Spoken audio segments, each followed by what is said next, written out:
Hey guys, it's Miss Patrick. Today in math, we're going to talk all about partitioning. Now, hopefully you've heard this word before. Partitioning is when you divide or cut up a shape. Technically, you could partition a shape in any way, but today we're going to practice partitioning a shape to make equal parts so that we can name fractions on those parts. So it's important to keep in mind when you're trying to make fractional parts, you need equal pieces. Okay, the two shapes that we're going to partition today are a circle and a rectangle. So let's talk about how you can even do this yourself at home. First of all, you can make a circle by tracing anything that's a circle. You could use the bottom of a glass, the lid of a jar, a tub of sour cream, anything round, such as maybe even a paper plate. So pause the video here and try to find something in your house that is a circle. Now, it is important to keep in mind that things like pennies are circles, and technically you could trace a penny, but it's going to be really hard to partition something so small. So it might be good to find something that's, at least the size of your fist or bigger. So go ahead and try and find something and then come on back to the video. All right, great job, you guys. Hopefully you found your circle that you're going to trace. Next, find something that is a rectangle you could trace. Some ideas are a book, index card, the bottom of a box, a picture frame, a remote, even a cell phone. Anything that you could find that's a rectangle. You don't want it to be too huge, but you also don't want it to be teeny tiny because if it's too small, it's going to be really tricky to trace and to partition. So pause the video again here while you try to find something that is a rectangle. All right, guys, hopefully you have your rectangle and your circle. Next, you're going to need some paper and something to write with because I would really like for all of you to be able to practice drawing as we do this together. Okay, so try to find a piece of paper that you can draw lots of circles and rectangles on, and you can draw them as we go.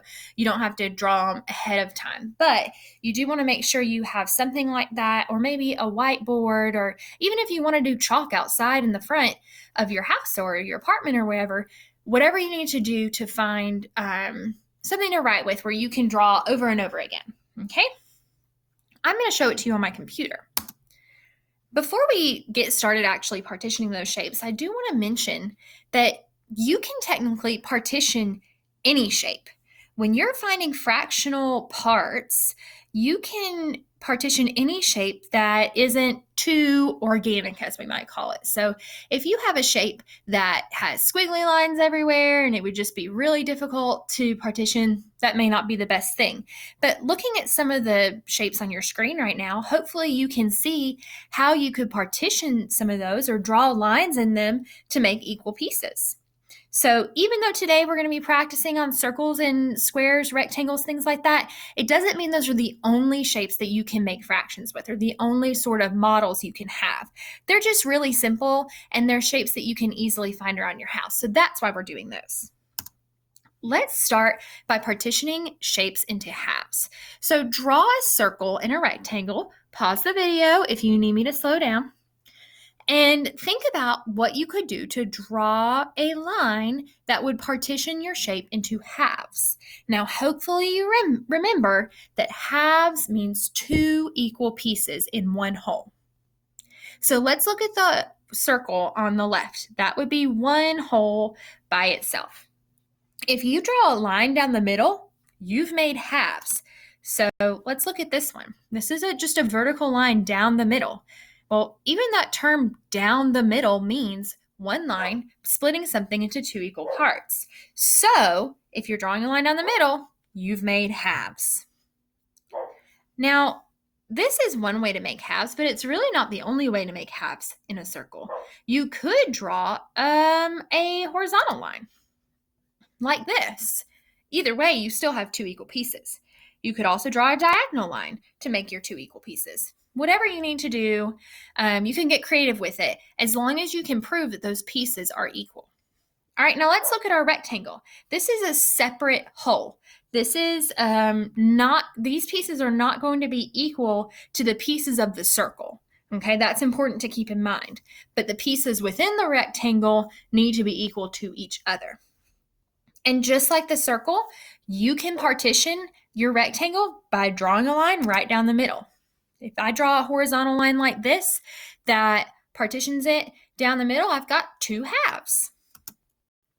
I could draw a vertical line to partition it, and I could even draw a diagonal line.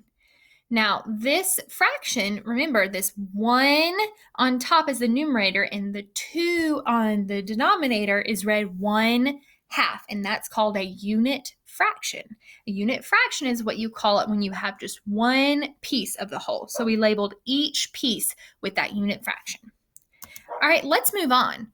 This next one says I can partition shapes into fourths. You might notice that the circle and the rectangle still have some partitioning from the halves on it. Well, that's because when you partition a shape into fourths, you're actually going to use halves to start out. Okay?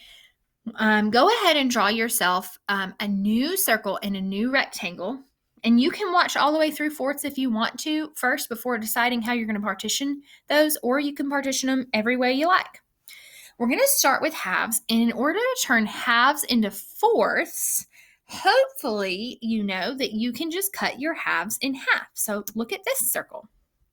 The red line is another middle point in the circle. It goes straight through the center of the circle, but you can see by doing that, it actually took each half that we already had and cut them in half. So now instead of just 2 pieces, we have 4 pieces, which means we have 4 1/4 pieces. On our rectangle, there's a couple of ways we could cut our halves in half. One way is with another horizontal line. This cut 2 pieces into 4, and it gave us 4 1/4 pieces. But I could also use vertical lines to cut my fourths. So again, it did the same thing. We cut our halves in half, but we did each one with a vertical line instead of one horizontal line all the way through. Either way, you see that unit fraction 1/4. We've made several 1/4 pieces. Okay, so pause your video here if you haven't done it already and partition your shapes into fourths. Don't forget to label your unit fractions. Great job, guys. Let's move on. Now we're going to partition into eighths. Hopefully you've already noticed that what we already have on the screen is fourths. I have a circle in 4 equal pieces. And so what I want to do is I want to make eighths. Hopefully you remember from the beginning of 3rd grade that 4 times 2 is 8. Well, you can use that fact to help you when you're thinking about fractions. You can think about the fact that if you have 4 equal pieces, but you want 8 equal pieces, you need to double the amount of pieces you have. You can double your amount of pieces by cutting each piece in half. And here's how you're going to do that. You're going to draw the lines just like these red lines coming up on the screen. First, you're going to draw one diagonal line across, and you can see that that red line cuts one of those fourths in half and then another one of the fourths in half. And then you need another red line or another diagonal line. After you have those lines, hopefully you can count across and see all 8 equal pieces. So each of those pieces is a 1/8 piece. My unit fraction is 1/8. It works the same way on the rectangle. If you choose whichever way you like to make fourths and you cut each fourth in half, well, you've doubled your number of pieces. So now instead of 4 pieces, you'll have 8. Here's one way you can double your pieces. I can double the amount of pieces by cutting each one in half. I chose to do it with a horizontal line. There's 4 pieces on the top part of the shape and 4 equal pieces on the bottom part of the shape, which altogether gives me 8 equal pieces. So each of those pieces is 1/8. You could also, instead of drawing a horizontal line, you could draw more vertical lines. If you cut each one of the fourths that you had in half again with a vertical line, you'd need to draw 4 vertical lines to break those up. You'd have really tall, skinny pieces, but each of those pieces would be 1/8, just like these. So it's really important to remember that when you partition, especially on a rectangle, there's not just one way to do it. I'm just kind of showing you the standard ways, the easiest ways to do on your own. Now, if you haven't done it already, go ahead and pause the video so that you can partition your circle and your rectangle into eighths. All right, good job. Make sure you labeled your unit fractions, and then we're going to move on. Now let's do thirds. I'm not going to lie to you, thirds are really tricky. They're one of the hardest ones in the book for me. I have a little trick for partitioning a circle into thirds. Now, before we do it, I do want to mention that a lot of times my students, when we try to partition a circle into thirds, they want to use vertical lines and horizontal lines, just like we did on the rectangle when we made eighths and fourths and halves. However, and you can even do this now on yours if you want, if you try to use vertical lines or horizontal lines to partition the circle, you might find that your pieces are not equal, so they're not thirds. What we're going to do is we're going to go from the center out. And if we look back at our eighths, we can see that they kind of, on our circle, they kind of go from the center out too. And all of our partitions, when we're making fractions on a circle, are actually going to go from the center out. But for thirds, we're actually going to start. My trick is to make a dot in the center of the circle. So you can eyeball it if you need to, but try to find the center of your circle and put a dot there. This just helps you know that you're going from the center out. After you make your dot, draw a line from the dot to the top of the circle, just like this. You've made your first partition. Now, you're going to need to draw 2 more lines to partition the circle into thirds. I like to visualize what those lines are going to look like by using my 2 index fingers. I like to put my 2 index fingers on the circle, and I point the very tip of them in that dot, and I move them closer together and further apart until it looks like I have 3 equal pieces. Then I trace where my fingers are to draw the lines, but I'll kind of show it to you here on the computer. Your thirds are going to look something like this. A lot of times students like to tell me that this is a peace sign, and it is really close to a peace sign. However, if you look up a peace sign on the computer, you're going to see that that bottom piece of a peace sign is actually a lot smaller than the piece on the left and the right. So when you make your thirds, it's really important for you to think about making each piece equal, making equal parts. Okay, so instead of thinking about a peace sign, I like to tell my students to think about the Mercedes symbol, because the Mercedes symbol has more equal pieces than a peace sign. So you can think about it that way. As long as your pieces are equal and there's 3 of them, you have thirds. So we can go ahead and label this circle with 1/3 pieces. Our unit fraction is 1/3. All right, now let's look at this rectangle. The rectangle is a lot more simple than the circle. Rectangles, we can make simple horizontal and vertical lines, okay? But with the rectangle, it's still kind of tricky to find where your thirds go. When we made halves, fourths, and eighths, we got to start with the very center of the circle and of the rectangle and partition from there. When you make thirds, you can't do that. So again, I like to use my 2 index fingers and kind of put them on top of the shape and move them closer together and further apart until I can find about where my lines need to be to make thirds. So we're going to put our lines right here. You can see I have 3 equal pieces, and I used vertical lines to cut out this rectangle. So each piece is 1/3. But again, I don't necessarily have to use vertical lines. I could use horizontal lines like this.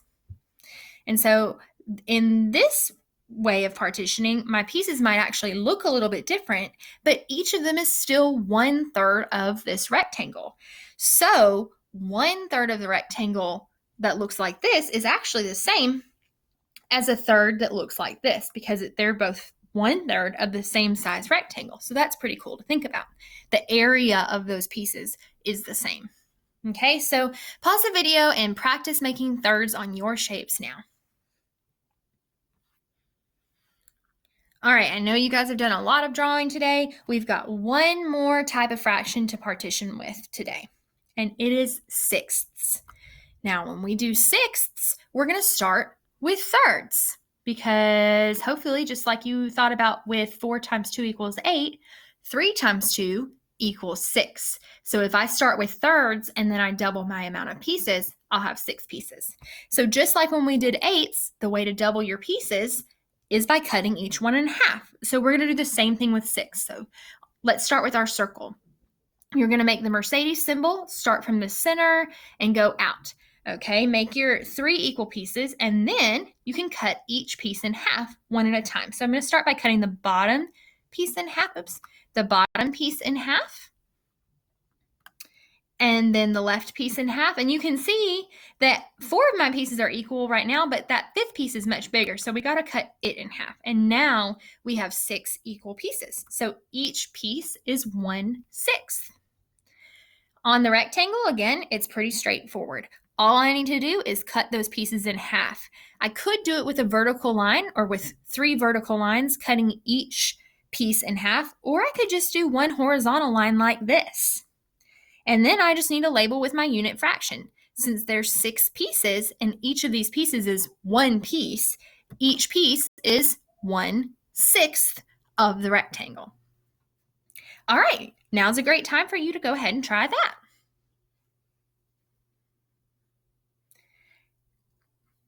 Great job working hard in partitioning today. I know that you are going to become a partitioning master. The only way to do that is to practice. So here's my challenge for you this week. What can you partition into fractional pieces? I challenge you to partition anything any way that you can. Okay, so maybe you get some chalk, maybe you draw with crayons, on papers, on whatever you can think of to make equal pieces. Okay, take a picture of yourself partitioning and send it to your teacher. We would love also to see the unit fractions labeled as you partition. Okay, I can't wait to see your pictures. I know you guys are going to become partitioning masters in no time. Thanks for tuning into the video today. Best of luck, and I'll see you next week.